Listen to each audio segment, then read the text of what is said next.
Em 90 segundos tu não faz nem um miojo, mas eu te ensino as matérias que tu tem até nojo. Então senta aí e começa a quebrar ATP pra ter energia pra tua mente processar e entender que a probabilidade de você ir bem no Enem tá ligada direto aos meus raps também. Então começa com humana, só sei que nada sei, mas sei que saí da vida e pra história eu entrei. Se o clima esquenta e tua caneta falhou, fica tranquila, a esfera dela dilatou com calor. Eu sou flúor com oxigênio, dá pra completar, evoluir melhor que o Darwin poderia imaginar. Se tinha uma pedra no caminho, pode crer que eu já chutei absoluto no rap.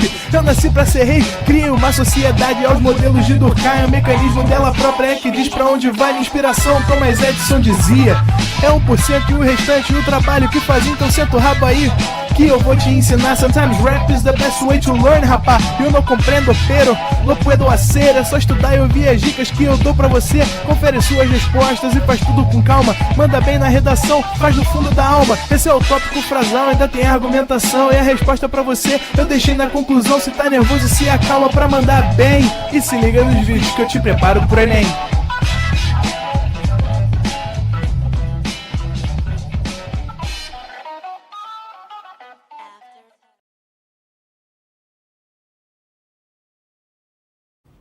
Estamos ao vivo, estamos de volta, né, André? É isso aí, Renan. Muito boa noite, galera. Sejam bem-vindos e bem-vindas para aqueles que chegaram agora e também para aqueles que já estavam aí desde a aula anterior.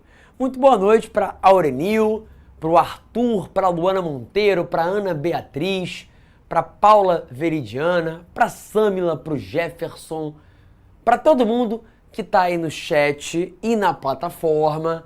Boa noite para o Luiz Eduardo, para a Ivonete, para o Alan, para o Francisco, para a Lúcia Helena, para o Caleb. E vamos embora falar um pouquinho sobre Geografia 2, nessa que é a antepenúltima aula do nosso cronograma. Falta muito pouco, gente.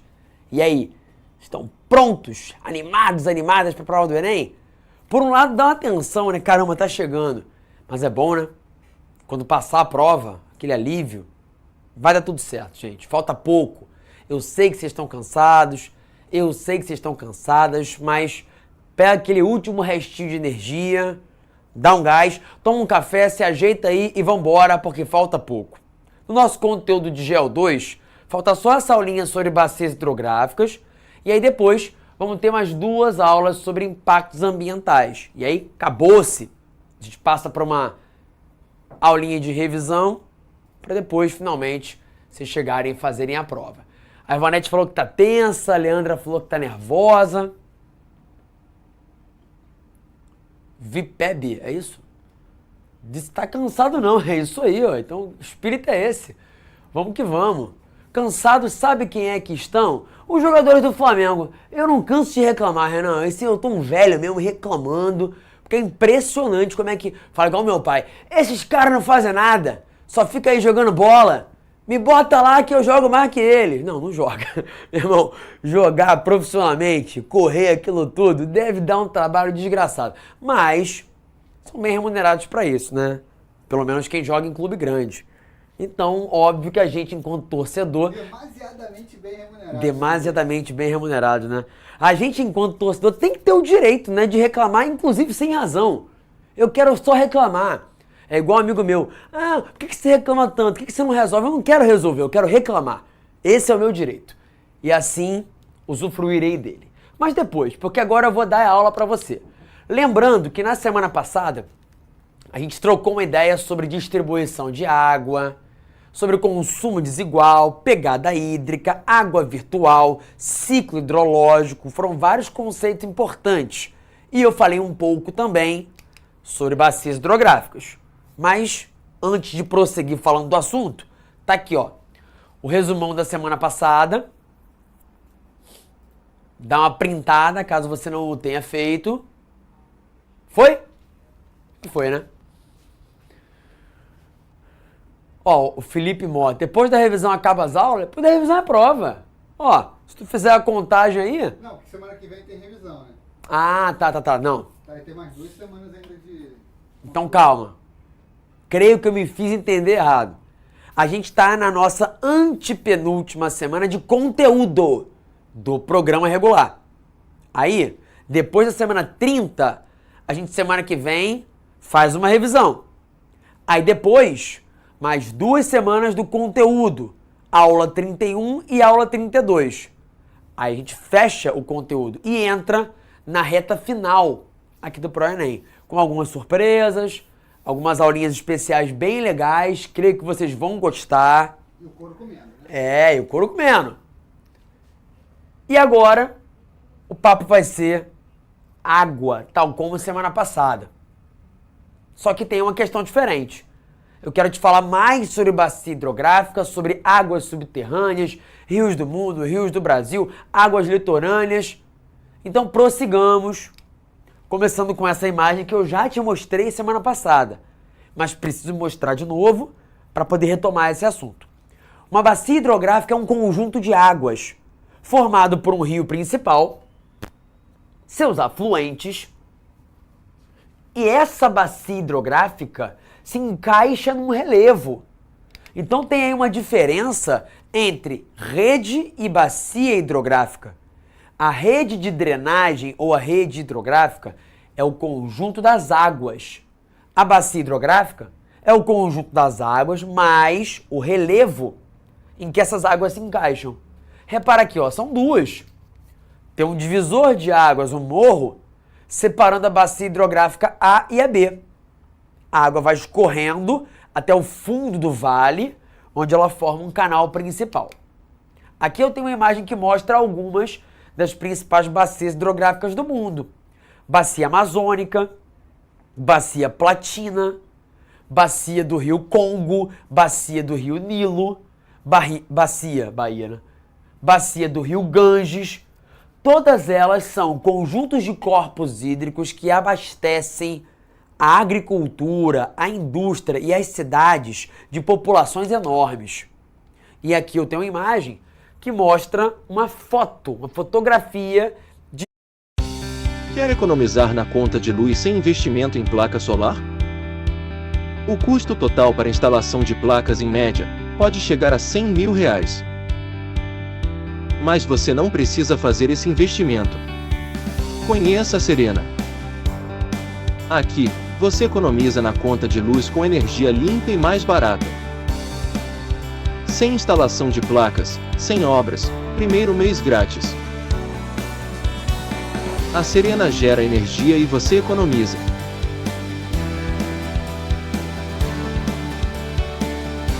É simples, rápido e digital. Acesse serenaenergia.com. Serena, a energia da prosperidade.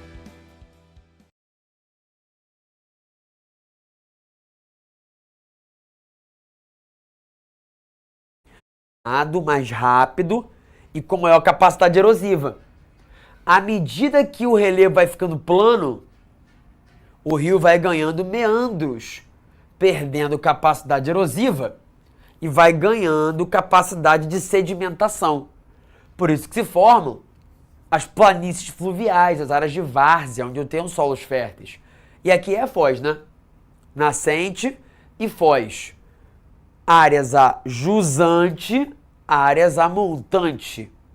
Aconteceu uma contaminação aqui, vou contaminar tudo que tiver a jusante desse lugar. Mas não vou contaminar nada que tiver a montante dela. Essa imagem mostra um experimento escolar para a gente ver como é que a ação humana pode degradar um rio. Aqui está um rio supostamente não alterado pela ação humana, com mata ciliar, com vegetação de galeria, mata de galeria em rios menores, mata ciliar em rios maiores. E aqui está o resultado do que acontece quando você remove essa vegetação.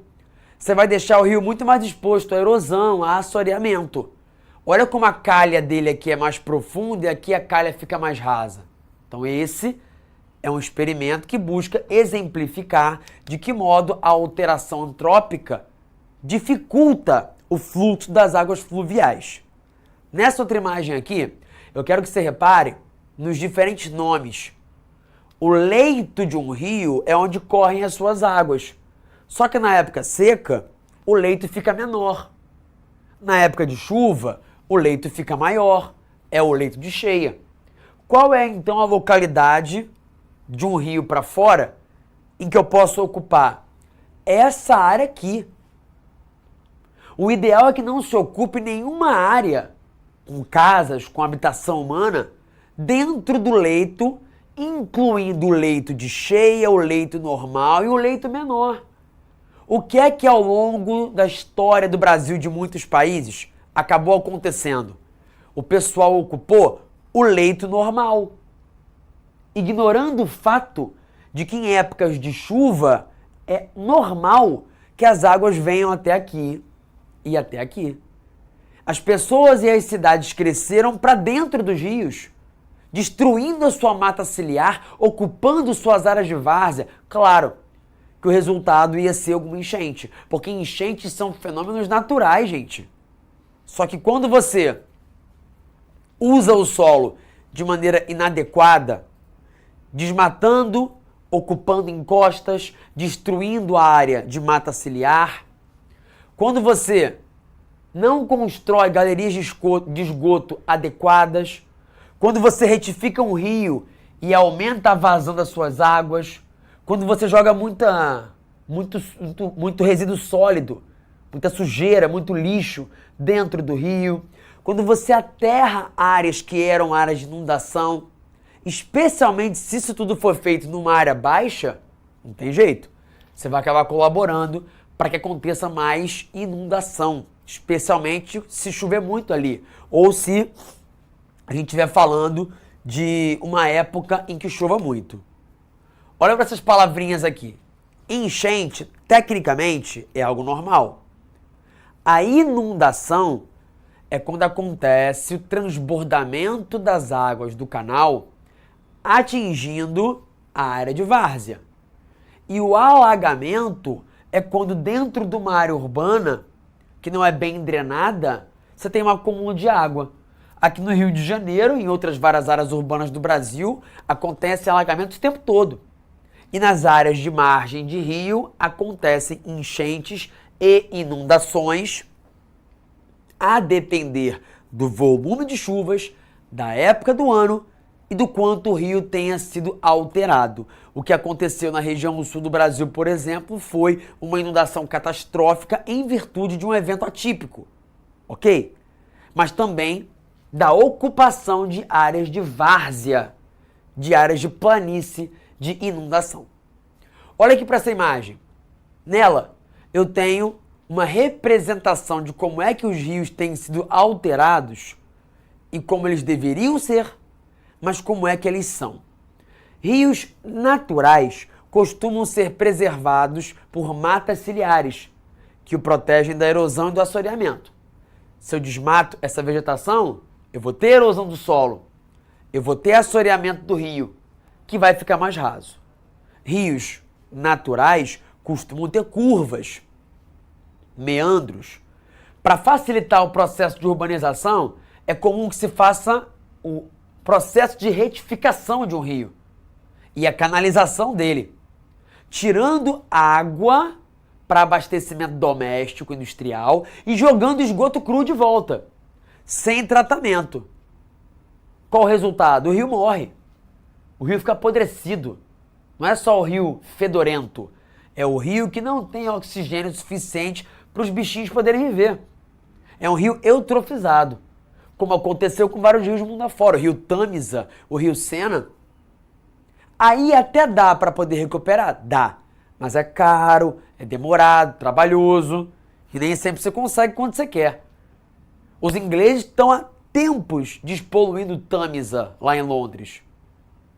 Tiveram um bom resultado, mas demorou, gastaram grana. Os franceses tentaram fazer isso para a Olimpíada. Não deu lá tão certo assim, né? Como vocês puderam ver, o Rio Sena em Paris continua bastante problemático. Tal como o Tietê, lá em São Paulo, né? Pô, tu vai à área de nascente do Tietê, bonitão, água cristalina ali, limpinho, um monte de peixinho. Aí tu vai no Tietê lá em São Paulo, mais a jusante, na cidade de São Paulo, tá todo destrambolhado. Olha que beleza. É o que a gente tem em várias das localidades brasileiras e em outros locais do mundo também. Rios retificados, canalizados, profundamente poluídos, completamente diferentes do que eles eram originalmente, já sem os seus meandros, já bastante eutrofizados.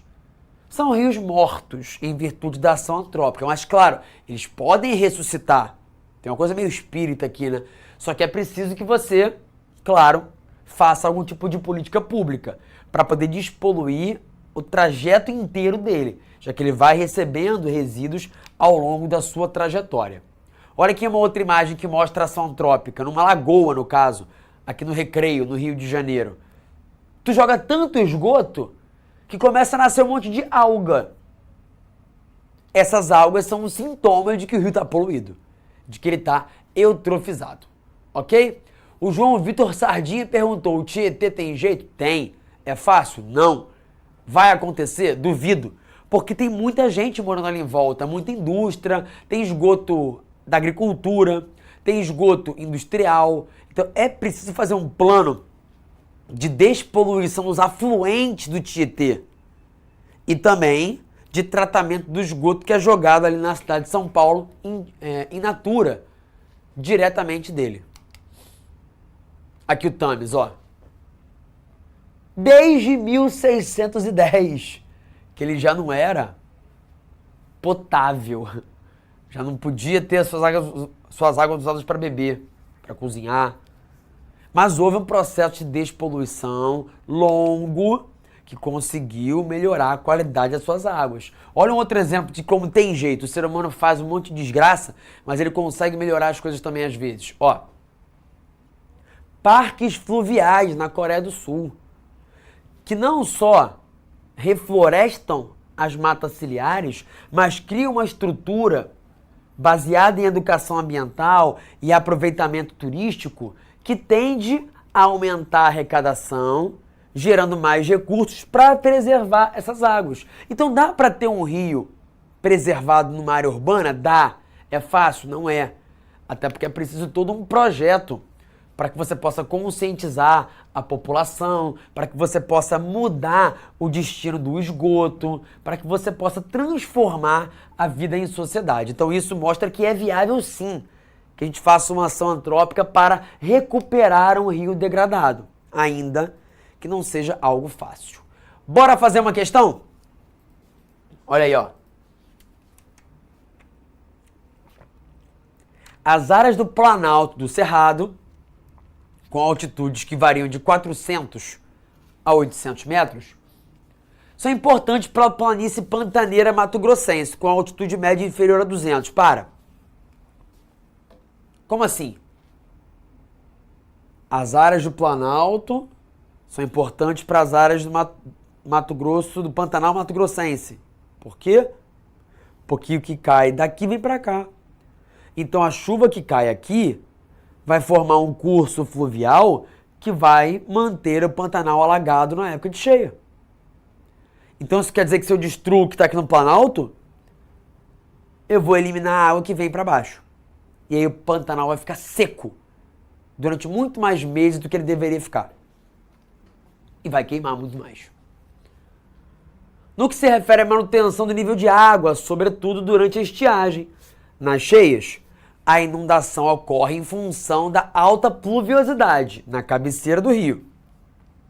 Durante a estiagem, a grande biodiversidade é assegurada pela água da calha dos principais rios, cujo volume tem diminuído, principalmente nas nascentes, nas cabeceiras. Se tu destrói a nascente do rio, desmata essa área de mata ciliar, você não vai ter um ciclo hidrológico mantido a ponto de ter água suficiente o resto do ano.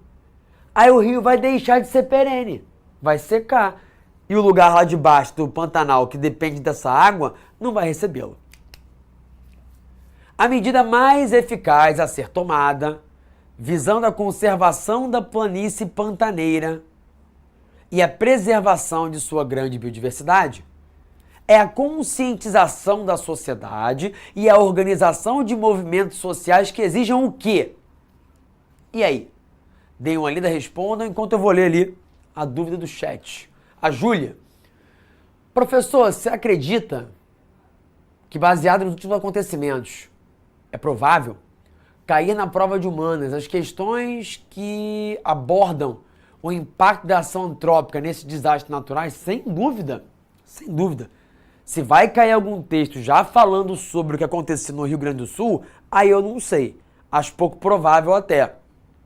Mas que esse evento do Rio Grande do Sul foi só mais um de outros tantos que já aconteceram em outros lugares do Brasil e do mundo, isso é um fato. Então não tenho dúvidas de que é bastante provável que a gente tenha questão falando sobre a ação antrópica e os impactos correlacionados. Até porque isso é comum de se cobrar em prova. Todo mundo está marcando letra D. Então certos. Mas eu quero comentar ali uma outra pergunta do Jefferson. E em casos de lugares onde se constrói prédios, comércio e outros, a poucos metros da praia? Pois é, se eu sou o poder público e permito que você construa ali, eu preciso me certificar de que haverá uma drenagem do esgoto produzido nesses locais e não que ele vai ser descartado em algum rio ou na praia. É assim que funciona na prática? Não. Então existe falta de planejamento, especialmente em países como o Brasil, cujo processo de urbanização e ocupação humana aconteceram de maneira desordenada. Resposta certa, letra D. Muito bem, parabéns. Controlar o desmatamento é controlar a erosão. E com isso eu consigo manter a dinâmica do ciclo hidrológico. Gabarito letra D. Vamos embora prosseguir falando um pouquinho da relação entre o relevo e a hidrografia. Repara, Amazônia, predomínio de terras baixas. O que eu vou ter aqui? Uma grande bacia amazônica. Nessa área do Brasil, olha aqui, ó, grande planalto com chapadas da bacia do Paraná. Então eu vou ter uma grande bacia hidrográfica, a do Paraná, em terras altas. Bacia com predomínio de terras baixas, bacia predominantemente em áreas altas. Bacia hidrográfica em terras altas é boa para hidroelétricas. Bacia hidrográfica em terras baixas é boa para navegação fluvial. Pera, professor, mas eu ouvi falar que na Amazônia também tem hidrelétrica. Tem, porque eles usam as áreas altas. Então é nas bordas aqui, ó, nessas bordas que eu tenho áreas altas, onde eu tenho nascentes de muitos rios que depois vão chegar até o Amazonas. Nessa área aqui, navegação fluvial. Aqui e aqui, eu posso aproveitar para gerar hidroeletricidade. Aliás, tem uma usina hidrelétrica nessa área, famosa, a usina de Belo Monte. Essa usina é a segunda maior do Brasil. Só perde para Itaipu, que tá aqui. Tu sabe quanto de eletricidade ela tá gerando em relação à capacidade? Sabe? 100%? Agora, tá? Agora. Informação de 5 dias atrás. Atualmente, a hidrelétrica de Belo Monte, a segunda maior do Brasil, com capacidade para gerar 11 mil megawatts de energia elétrica, está gerando 3% desse volume todo. Sabe por quê? Porque é uma usina moderna. Fio d'água, com barragens menores, sem reservatório. Ótimo para o meio ambiente, porque você reduz o tamanho do impacto. Impacta? Claro, mas menos. Ruim para quê, então, esse tipo de usina? Para garantia de energia firme. O que o pessoal pensou? Bom, se a gente fizer aqui na Amazônia uma nova Itaipu, vai destruir uma área enorme. Vamos fazer então uma usina diferente? Fio d'água, com barragem menor, que impacte menos? Vamos! Aí alguém levantou no fundo da sala e disse, olha, mas lembra que esse tipo de usina precisa de água no rio o tempo inteiro. Se o rio estiver seco, a usina não funciona. Lembra que Itaipu gerou a desgraça que gerou em termos ambientais, mas é porque ela tem um lago gigante que foi criado, lago artificial. Então, mesmo que fique sem chover um tempão, tu vai ter água do lago lá. Itaipu foi boa para o meio ambiente? Não, tragédia. Mas uma belíssima obra de engenharia que garante muita energia para o Brasil. Belo Monte foi criada de um jeito diferente para impactar menos o meio ambiente, e que bom que pensaram no meio ambiente. Só que ninguém imaginou que as secas na Amazônia começariam a acontecer com uma frequência tão grande. Lembra que eu te falei há uns minutinhos sobre um rio da Amazônia que tinha que estar com 3,5 metros, está com 20 centímetros de altura? E aí? Como é que tu gera hidroeletricidade assim? Não vai gerar. Então, ninguém imaginou que na Amazônia, onde chove o tempo todo, ia ter tanta estiagem. Mas o clima tá ficando maluco. Culpa da gente, que só faz bobagem. A gente que eu digo não é você em específico, eu em específico. A gente, a humanidade. Então tá aí um problema, né? De você criar uma hidrelétrica modelo fio d'água. Quando tem estiagem, não tem eletricidade. Aí o que tem que fazer? Quando a hidrelétrica não está gerando energia suficiente pra gente, o que é que a gente faz? Aciona o plano B. Qual o plano B? Termoelétricas, que geram eletricidade como? Queimando alguma coisa. Ó, que maravilha. Queimando carvão, queimando óleo diesel, queimando bagaço de cana, queimando gás, aí a poluição disparando, ó. É isso. Absurdo! Não, vamos ligar as termoelétricas. Melhor ficar sem energia elétrica, melhor ter um apagão do que poluir a atmosfera. Beleza, fala isso quando tiver um calor de 40 graus, tu quiser lá ligar o ar-condicionado e não tiver eletricidade. Então é difícil, a vida é difícil, gente. São escolhas muito complicadas. Para garantir nosso conforto e bem-estar, a gente está destruindo a natureza há séculos. Vamos salvar a natureza? Vamos, mas isso implica em você abrir mão de alguns confortinhos. A transição não é fácil, não. Vamos que vamos. Falar de águas subterrâneas, mas antes, só um detalhe. A bacia do Rio São Francisco leva águas para o sertão do Nordeste o ano todo. Por quê? Porque as águas dela nascem numa área muito chuvosa, em Minas Gerais. Isso garante que mesmo passando pelo sertão do Nordeste, que é semiárido, você tem a água ali o ano inteiro, ok? Prosseguindo, águas subterrâneas podem se subdividir em dois tipos, lençóis freáticos e aquíferos. Choveu, a água infiltra, vai para o lençol freático. E em alguns lugares, ela pode se infiltrar ainda mais, chegando a um aquífero. Em qualquer lugar a água chega ali? Não. Porque um aquífero geralmente está coberto por rocha impermeável. Mas sempre tem um lugarzinho ou outro em que a rocha é permeável. São as áreas de recarga.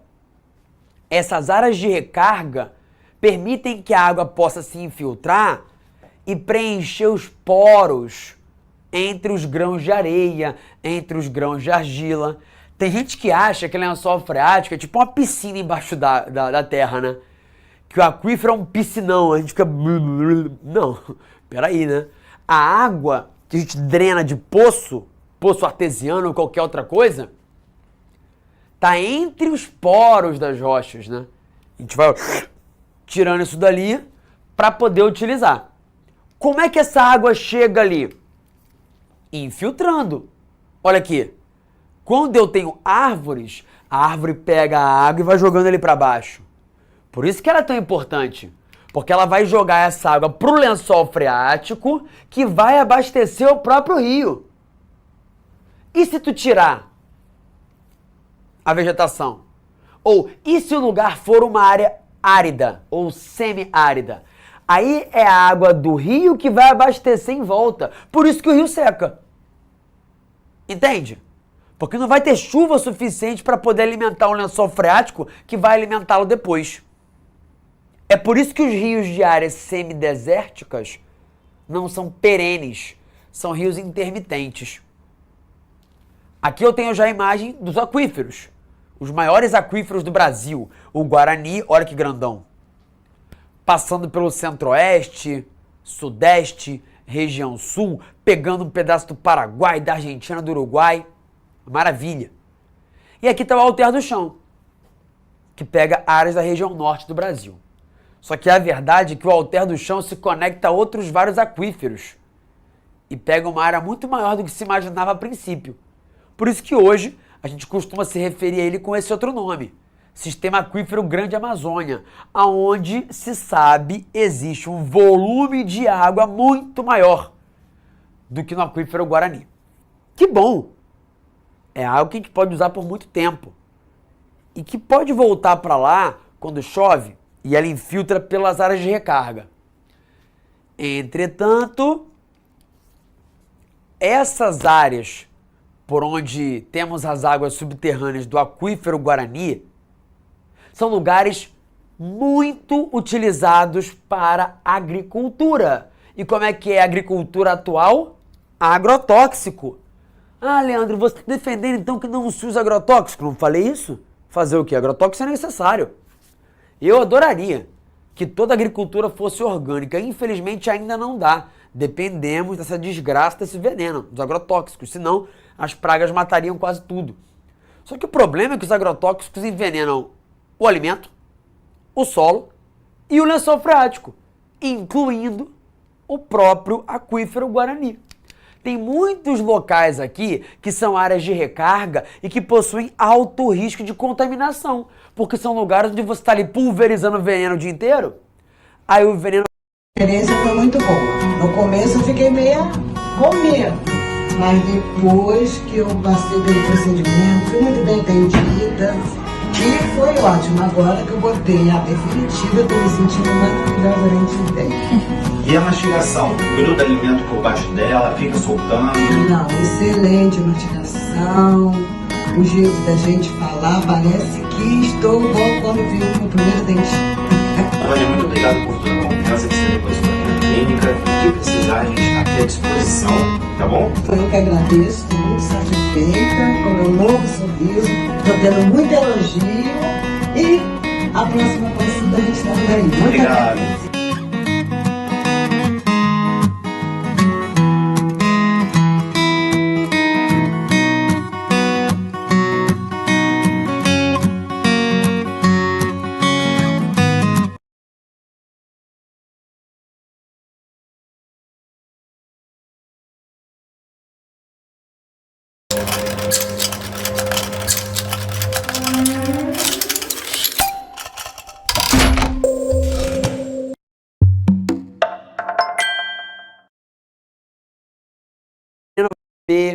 Para poder cozinhar. Olha que gostoso. A água subterrânea que um dia foi potável sendo contaminada por esse vazamento de fossa séptica. Isso é muito mais comum do que se imagina, tá? O que tem de gente tomando água com cocôzinho aí, aquele... Você sente? Não. Por quê? Porque normalmente você vai ter um volume muito pequeno de coliformes fecais que não são bastante para você sentir o gosto ou então o aroma, mas isso pode ser o bastante para poder te contaminar e te deixar adoecido. Aqui eu tenho uma imagem que mostra as várias possibilidades de contaminação dessa água subterrânea. Você pode contaminá-la com resíduos industriais, com resíduos agrícolas, com resíduos de mineração, com resíduos domésticos. O que não faltam são possibilidades para que a nossa água vire aquela aguinha marinada com coliformes fecais. Falando nisso, em contaminação, olha aqui. Questão do Enem 2014. A Alter do Chão, a imagem é parecida com aquela que eu mostrei aqui, né? E ela fala o seguinte: para preservar esse aquífero, é preciso do quê? Impedir a perfuração de poços? Coibir o uso das pessoas? Trocar as leis? Eliminar humanos? Bem nazista isso aqui, né? Ou introduzir a gestão participativa entre municípios? Letra E. Por quê? Como é um recurso interestadual, intermunicipal, é necessário que você faça políticas que envolvam vários entes federativos. Por isso, gabarito, letra E. Ok? Caminhando para o final da nossa aula, vamos falar um pouquinho sobre as características dos rios. Mas tem uma pergunta do Jefferson, que é o seguinte: como está a questão das usinas eólicas? Bom, estão aí. O Brasil tem aumentado o investimento em usina eólica. Elas hoje são responsáveis por mais ou menos 11, 12% da eletricidade brasileira. Mas sabe quem mais cresceu? E cresceu da última aula que eu dei para vocês sobre o assunto para agora. O docente de geografia sofre, desabafa aqui, né? Não tem um ano que eu possa ficar tranquilo de que a aula que eu dei ainda é atual. Porque o mundo não para de mudar. O Otto tá tranquilão. O Otto pode falar do Jeremias na Grécia, que não vai ter nenhuma mudança. Não, Jeremias passou pela Grécia, viu o que viu. Não tem nenhum grego mudando o passado, não. Tem nenhum romano mudando o passado, não. Jeremias passou, olhou, veio pra cá e contou pra vocês. E eu tenho que ficar sabendo que em 2023 a energia elétrica brasileira era 63% gerada por hidrelétricas, 11% gerada por eólicas e 10% por energia solar. E que em 2024 o ano nem acabou e a energia solar já saltou para 19%. A hidrelétrica caiu para quanto? Para 52%, 53%. E isso aconteceu no intervalo de menos de um ano. Então, o professor de geografia não tem um minuto de paz. Por quê? Porque o mundo não para de sofrer transformações. Tu tá lá dormindo, aí toca lá o telefone. Professor, e o Líbano? Eu falei, o que tem o Líbano? Eu nem tô sabendo, acabei de acordar. Aí tu vai procurar saber qual foi o fato que aconteceu para explicá-lo com base na base teórica que você tem.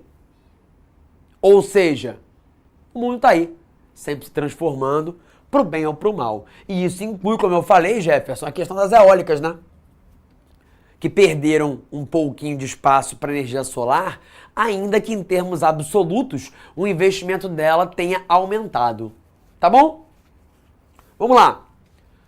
Características dos rios. O que é um rio de regime pluvial? Um rio cujas águas são oriundas da chuva. E um rio de regime nival? Um rio cujas águas são oriundas do derretimento da neve. O rio Amazonas é um rio de regime misto, porque tem água nele que é da chuva e tem água nele que vem da Cordilheira dos Andes. Segundo critério de classificação, rios de planalto, maioria do Brasil, como o Rio Paraná, o Rio Iguaçu, bons para hidroeletricidade. E para navegação fluvial, aí não é bom. Tem que fazer eclusa, dá trabalho, é caro. Para navegação, a boa é o rio de planície, como é a maior parte do Rio Amazonas ou o Rio Paraguai. Quanto à sazonalidade, o que é isso? Se o rio tem água o ano todo ou não. Rio perene, água o ano inteiro. Não tem água o ano inteiro, o rio é sazonal. Se ele tem água durante grande parte do ano, mas seca uma época, intermitente. Se ele só se forma quando chove forte, rio temporário. No sertão do Nordeste, a maioria dos rios são intermitentes. Mas temos o Rio São Francisco. E é o que se fez? Uma mega obra gigantesca, trabalhosa, complicada, que é a da transposição do Rio São Francisco, com a criação de 2 braços d'água dele para se conectarem aos rios intermitentes e garantirem o abastecimento de água para a população do sertão. Essa obra foi muito criticada no começo. Muita gente pensava que isso podia matar o Rio São Francisco, porque tirar muita água dele. Mas hoje, a maioria dos especialistas fala que é uma obra que deu certo, porque realmente está levando água para vários lugares do sertão nordestino a pedido das prefeituras. Aí assim, a internet é uma coisa maravilhosa, né? Pro bem ou pro mal. Volta e meia alguém mostra um vídeo assim de um canal do Rio São Francisco, da transposição dele, onde não tá passando água. Aí filma, olha aqui, ó, cadê a água? Fui gritar. Me lasquei. Olha aí, ó. Gente, a voz quase foi embora mesmo. A encenação não foi muito boa não, né? Mas enfim, alguém vai lá reclamar, pois tá, o rio tá seco e tal. Só que não passa água o tempo todo por esses canais da transposição. Passa água quando é necessário. Na época de estiagem. E o volume de água que passa é o volume requisitado por cada prefeitura. Então cada prefeitura tem que fazer um estudo para poder informar ao governo federal e estadual o quanto de água ela vai precisar. E às vezes tem prefeitura que não faz isso direito. E aí acaba ficando sem água. Então temos esse problema aí, né? Renan, me lasquei aqui, né? Quase me lasquei, quase fiquei sem voz. Sextou sem voz, né? Olha aqui, ó. São dois eixos. O eixo norte e o eixo leste. E a ideia é que eles fiquem conectados a esses vários outros rios para garantir água para o sertão nordestino, para agricultura, para consumo doméstico, enfim. A Lúcia Leona tá perdendo a forma. Tô ficando velho, né? Tem jeito não. A Ana Júlia, por que essa transposição é tão polêmica? Então, Ana, como eu falei, Ih, tem alguém revoltado ali, ó. A Biena Carvalho Góes. Responde minha pergunta. Qual pergunta? Tu acha aí, Renan? Porque só tá ali, responde minha pergunta, né? Renan vai achar ali e vai mostrar. Então, sobre a transposição de São Francisco, por que a polêmica? Vários hidrólogos começaram a dizer que você ia tirar água demais do rio, e isso faria ele ficar impossibilitado para navegação, que isso tiraria água de hidrelétricas, tiraria pesca e atrapalharia pescadores. Essa é a questão, tá? Só que, na prática, esses temores não se concretizaram na maior parte da extensão do rio. Cadê? A Biena perguntou, quanto mais perto da nascente, menor é a chance do rio secar? Então, depende, né? Depende. Se eu tiver ali um problema de desmatamento na nascente, ele vai secar ali. Pode ser que a nascente seque, e aí o resto do rio vai receber menos água. Depende de muitos fatores, não dá pra dizer. Quase, Camila, quase foi de Zezé de Camargo. Pois é, fui usar o Zezé, aí ó, quase fui de Zezé. E não tô bêbado, né? Só tomei água e café aqui. É só o cansaço mesmo. E o desgaste vocal de falar o dia todo de frente para ar-condicionado, né, Renan? Pô, isso aqui é uma má construção da infraestrutura, né? Eu adoro estar aqui no fresquinho, mas, pô, o ar-condicionado vem na minha fuça aqui, ó. Aí meu olho vai ficando ardido, e a garganta vai secando. Então, esse é um problema infraestrutural que está piorando as condições de trabalho aqui no PRO. Vou fazer greve. Vou reclamar com o Leandro Vieira, com o nosso dono aqui do ProEnem. Enfim, prosseguindo, então, essa é a questão do Rio São Francisco. Essa é a questão sobre a nascente, Biana. E agora, para fechar, drenagem. O que é isso? O rio drena as suas águas, joga as suas águas para algum lugar. Geralmente é para o mar, para o oceano. Quando é assim, como é o caso da maioria dos rios brasileiros, dizemos que o rio tem uma drenagem exorreica. Quando ele drena a água para um lago, é uma drenagem endorreica. Na Bolívia tem alguns desses, lá nos Estados Unidos. E quando o rio some do nada, é porque ele infiltrou no solo, numa área geralmente de solo de calcário, onde tem caverna embaixo. Aí é uma drenagem arreica. Quando tá foz, o rio acaba, pode ser no mar ou em outro lugar, se abrindo numa boca só ou em várias bocas. Um rio com foz de estuário é quando ele termina numa boca larga. É a maioria é o que se vê na maior parte dos rios brasileiros. Mas temos um rio com a foz em delta. Ó, deixa eu voltar aqui.